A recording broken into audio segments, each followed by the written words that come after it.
នេះពិតជាខុនដូនៅក្នុងក្តីសម័យរបស់បងប្អូនឯមែនអត់ចានឹងខ្ញុំវិញក៏ដូចគ្នាហើយនេះគឺជា unit ដែលមានបន្ទប់គេង2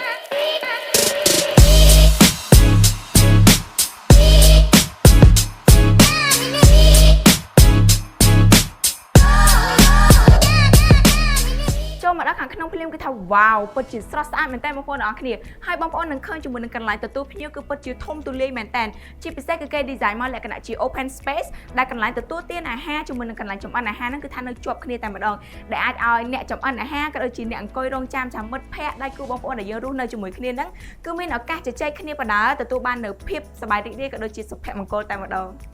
ហើយនេះគឺជាកន្លែងចម្អិនអាហារដែលបងប្អូនស្រីៗគ្នាយើងគ្រាន់តែឃើញការ design ភ្លាមគឺថាពេញចិត្តដងតែម្ដងជាពិសេសគឺពិតជាចង់ខ្លាចជាមេចុងភៅដល់ចំណានប្រចាំគ្រួសារឯមែនអត់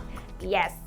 ហើយគេក៏បានរៀបចំជាមួយនឹងចង្ក្រានសើមនិងស្ងួតគឺថានៅជាមួយគ្នាតែម្ដងជាពិសេសគឺមានជាមួយនឹងទូចង្ក្រានលើក្រោមដែលអាចឲ្យយើងមានភាពងាយស្រួលនៅក្នុងការរៀបចំទុកដាក់គ្រឿងទេសក៏ដូចជាសម្ភារៈផ្សេងៗអ្វីដែលសំខាន់បំផុតគឺគេមានជា balcony នៅចំហៀងនេះមួយផងដែរដែល layout design បែបនេះគឺថាចំណេញ space ខ្លាំងមែនតើបងប្អូនទាំងអស់គ្នា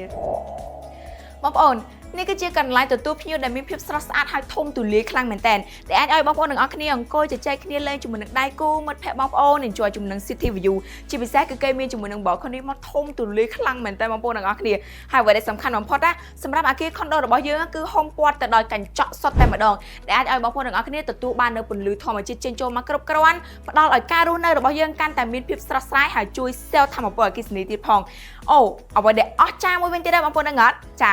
សម្រាប់ unit ដែលមានបន្ទប់គេង2នេះគឺបងប្អូនអាចមើលឃើញ view រហូតដល់ទៅ3ជ្រុងឯណោះគឺទិសខាងកើតទិសខាងជើងជាមួយនឹងទិសខាងលិចសម្រាប់ទិសខាងកើតគឺយើងអាចមើលឃើញជាមួយនឹងទន្លេហើយទិសខាងលិចគឺយើងអាចគយគន់ជាមួយនឹងថ្ងៃលិចបានទៀតផងបងប្អូនទាំងអស់គ្នាវ៉ាវពិសេសខ្លាំងមែនតើ unit មួយនេះ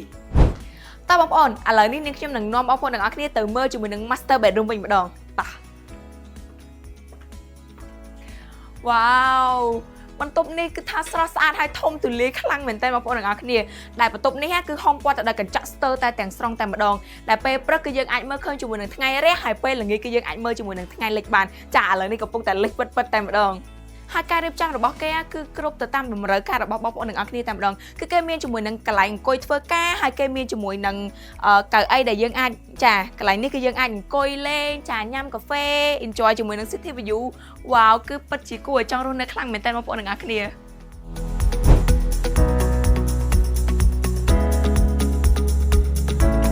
តើបងប្អូនឥឡូវនេះយើងមកមើលជាមួយនឹងបន្ទប់ទី2វិញម្ដងវ៉ាវបន្ទប់នេះសម្រាប់បងប្អូនដែលគាត់មានកូនណាដាក់បន្ទប់នេះគឺថាស័ក្តិសមមែនតើដែល view របស់គេគឺបែរមុខទៅទិសខាងលិចដែលយើងអាចអង្គុយរៀនបដាមើលថ្ងៃលិចបដាអូយស្រស់ស្រាយខ្លាំងមែនតើអូសម្រាប់ unit ដែលមានបន្ទប់គេង2នេះបងប្អូនគឺមានបន្ទប់ទឹក2ដូចគ្នាចា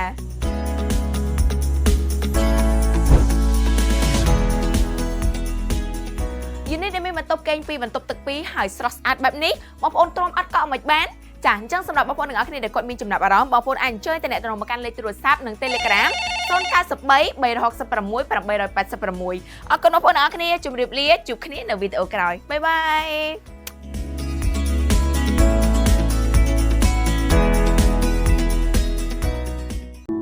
ខុនដូ The Flora Suite បឹងកេងកង1ប្រណិតភាពក្នុងការរស់នៅ